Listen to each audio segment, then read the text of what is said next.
All right, welcome back, guys. So we're going to continue our discussion of exponents.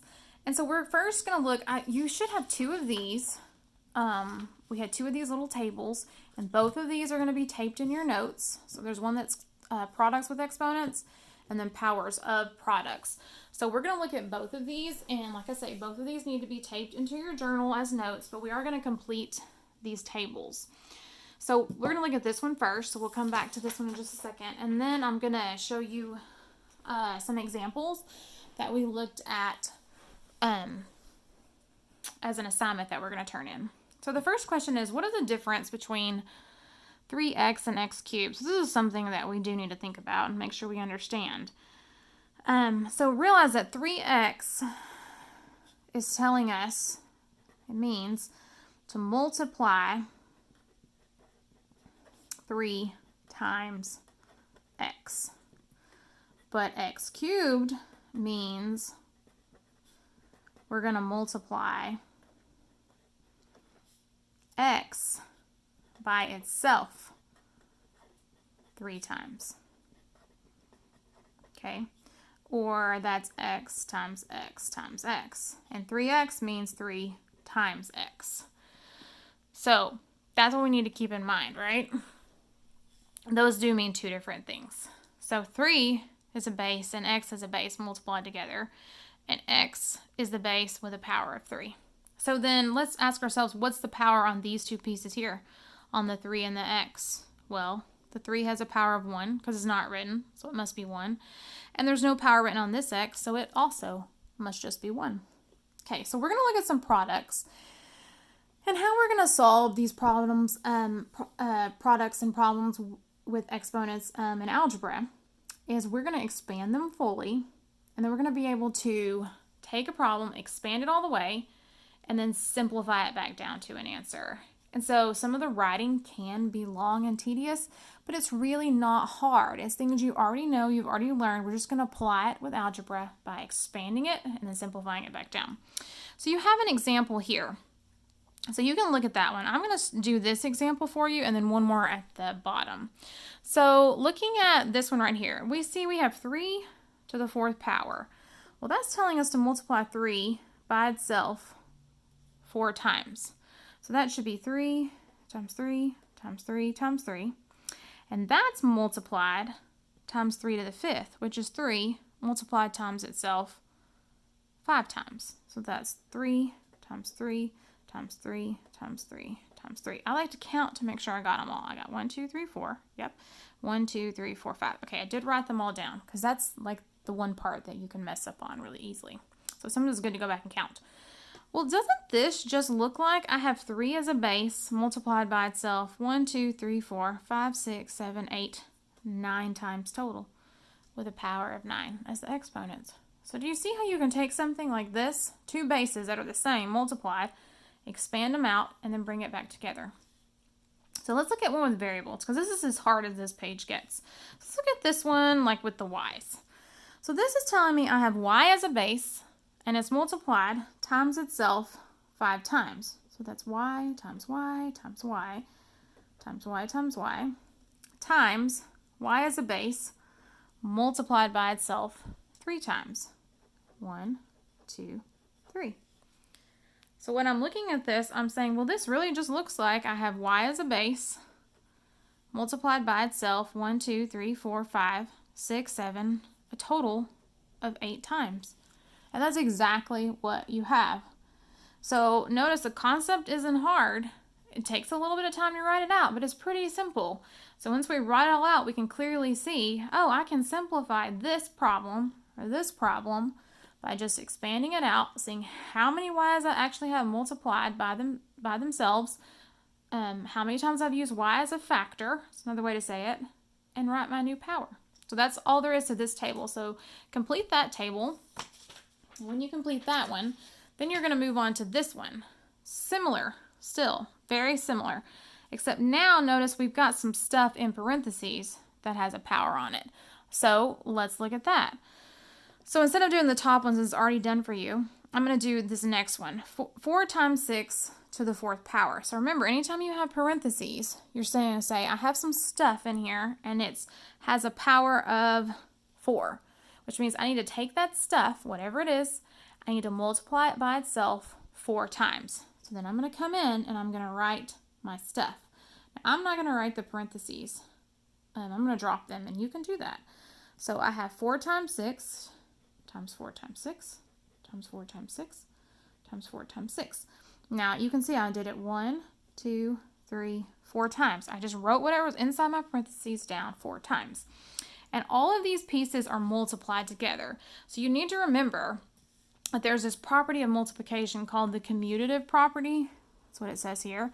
And it means that when you multiply some numbers, like if I have 3 times 4 times 1, it doesn't matter if I multiply in this order or if I multiply the 4 times 3 first and then times the 1, or if I multiply the 1 and then the 3 and then the 4. It doesn't matter. You can swap them around any way you want and you're still going to get the same answer because that's how multiplication works. It's called the commutative property. So that's what it's saying to do here. It's saying to swap this stuff around. Put all your 4s first. So I had 4 4s, 1, 2, 3, 4. And then write all your 6s. Oh, well look at that. I can simplify that because this is telling me I have 4 as a base, 1, 2, 3, 4 times 6 as a base, 1, 2, 3, 4 times. So that's all that's happening. So this problem became simplified to this. Now, yes, we could put these in our calculator and simplify it out even further, but I'm not really concerned with that at this moment. So let's look at another one. Let's look at one with variables. So look at this one right here, 3x to the 6th power. So let's take our stuff, whatever's in your parentheses, and multiply it times itself 6 times. That's what it's telling me to do. So I have 3x times 3x times 3x times 3x times 3x times 3x. So to get them all, 1, 2, 3, 4, 5, 6. I think so. Okay. So now normally when we've been working with coefficients, like this 3 in front of a variable x, we say that's one piece. And we have, because we've been adding and subtracting these pieces. But notice now, the only thing we're doing is multiplying. So think back, what does it mean in algebra if 2 pieces are sitting next to each other? If the 3 and the x are sitting next to each other, it really means that they're just multiplied times each other. So I can go in and put dots in between all these 3 and these x's, because you can kind of swap them around with multiplication as well. I can come over here now and I can write all my 3's, 6 of them, times all my x's. So this is something we need, 1, 2, 3, I get them all.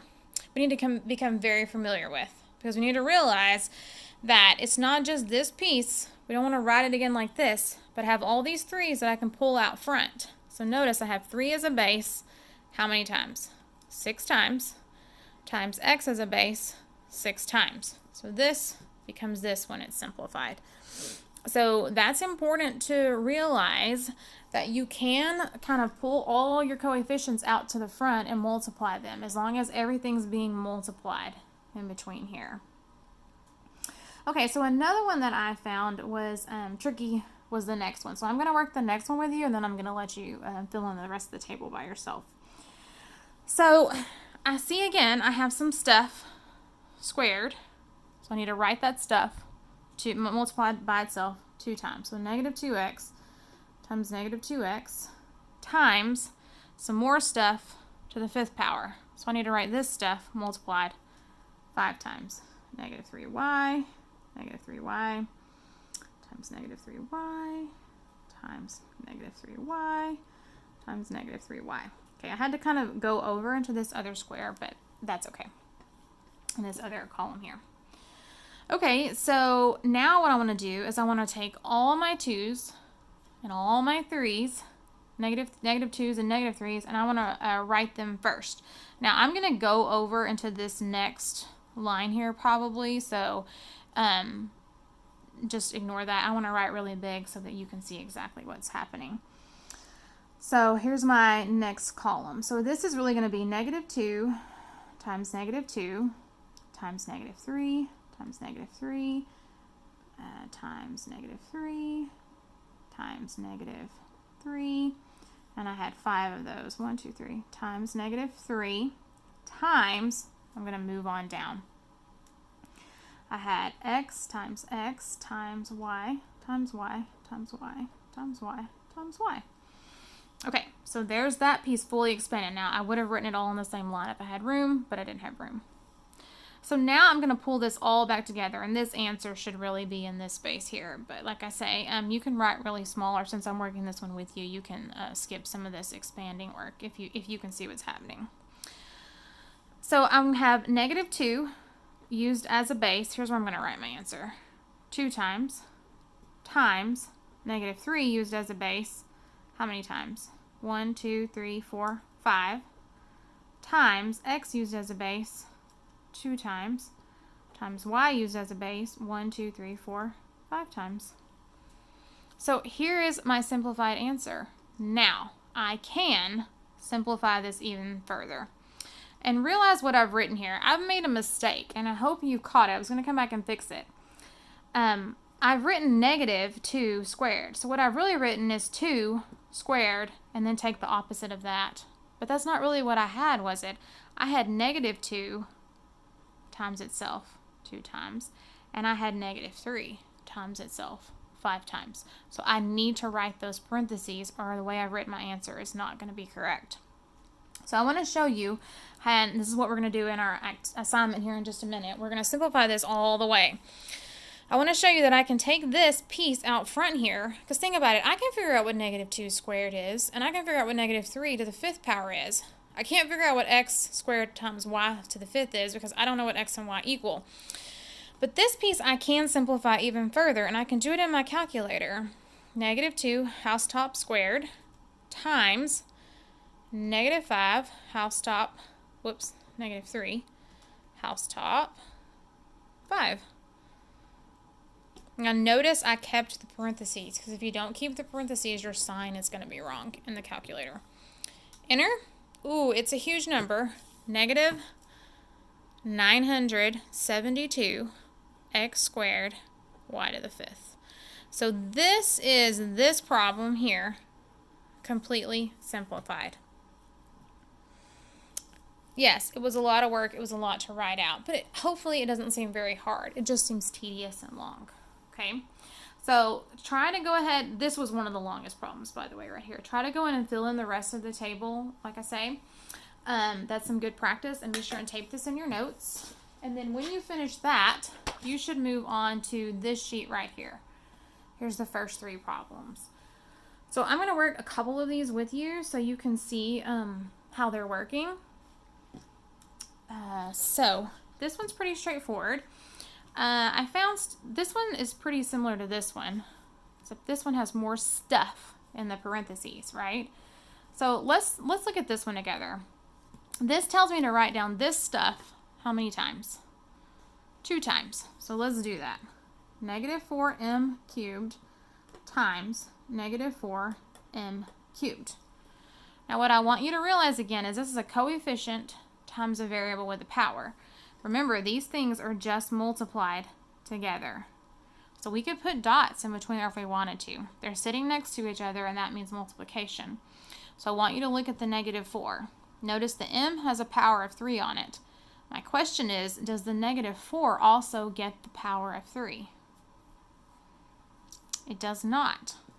Negative 4 does not have a power written on it, so it's a power of 1. This is what I found is the hardest concept for students to separate out. That the negative 4 is a coefficient in front, and since these 2 pieces are multiplied, they each have a power.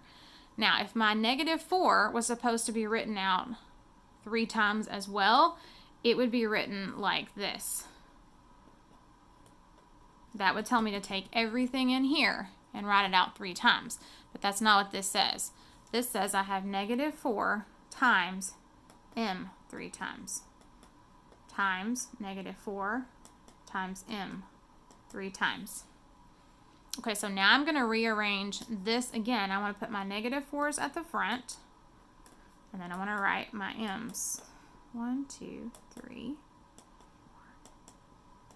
I should have gotten all of them there. 1, 2, 3, 4, 5, 6. 1, 2, 3, 4, 5, 6. I did. So now let's think about this. Do we know what negative 4 times negative 4 is?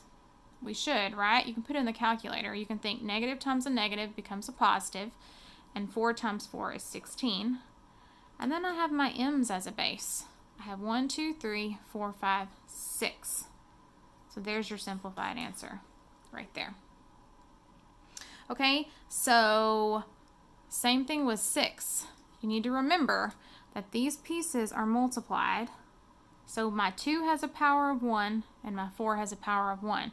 So you're only going to write your 2 one time, and then you've got your x 1, 2, 3 times 4 times 1, 2 x's.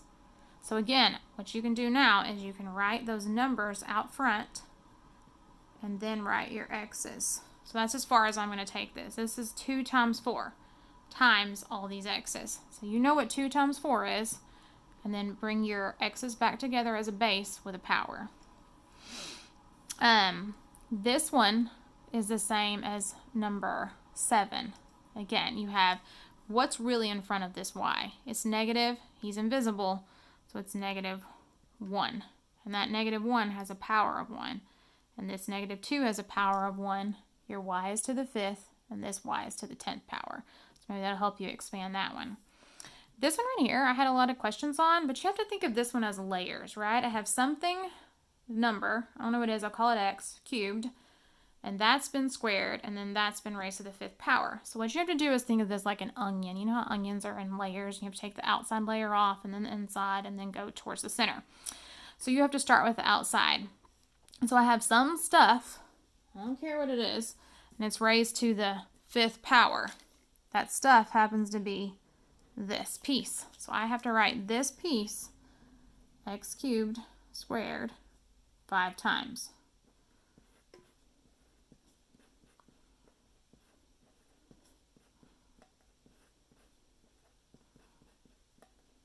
Okay, so now I did that. So now once I've got it here, it's still not simplified all the way because I know I can expand it even further. So here's what I'm going to do. I'm going to say this piece, one piece right here, just this first piece, I have some stuff that is squared. So I need to write this stuff, whatever is inside my parentheses, this stuff needs to be written 2 times. So I'm going to do that now. So this is x cubed times x cubed. That takes care of this piece. Now this piece, x cubed times x cubed. Then this piece, x cubed times x cubed. Notice it gets pretty repetitive. You're doing the same thing over and over again. And there's my last piece. Okay, so I expanded them all out. Now I can still expand this even further because I can look here and say, well, just this piece right here is telling me I have how many x's? 3. So this piece should become x times x times x. Then I can look at this piece. Well, that's how many more x's? 3. Then I go to the next piece and I have 3 more x's. Do you see what's happening here? And we're going to continue this on. So you might go, oh my goodness, Miss Robinson, this is so much. I don't want to write all these out. So I'm going to tell you, stop right here and think about what's happening. For each one of these pieces, we're writing how many x's? 3. So let's count them up. How many are we going to have total? We're going to have a huge long string of x's. How many? 3 plus 3 more is 6. Plus 3 more is 9. Plus 3 more is 12. Plus 3 more will be 15. Plus 3 more will be 18. Plus 3 more will be 21. 3 more will be 24. 3 more will be 27. And 3 more would be 30. So I would have a huge long line of 30 x's. So that's really going to be x as a base with what power? Yep, base of power of 30. X of a base, x to the 30th power. Okay, so that's the idea. Keep expanding all of these out. I know it's long and it looks tedious, but it's really not that difficult. It's just, it is a lot of writing. But hopefully you're going to begin to see what's happening. Now, you may start to see some patterns. And you can say, I kind of see a shortcut. I don't need to write all this out. That's okay. That's my hope, that you are going to start to see some patterns and some shortcuts. So When you discover those patterns or shortcuts, discuss it with me. Come see me or send me an email or something, and then I'll tell you if you're right and you're thinking on your shortcut. And if you are correct, then I'll let you use those shortcuts. But until you see them, I want you to write these out and expand them.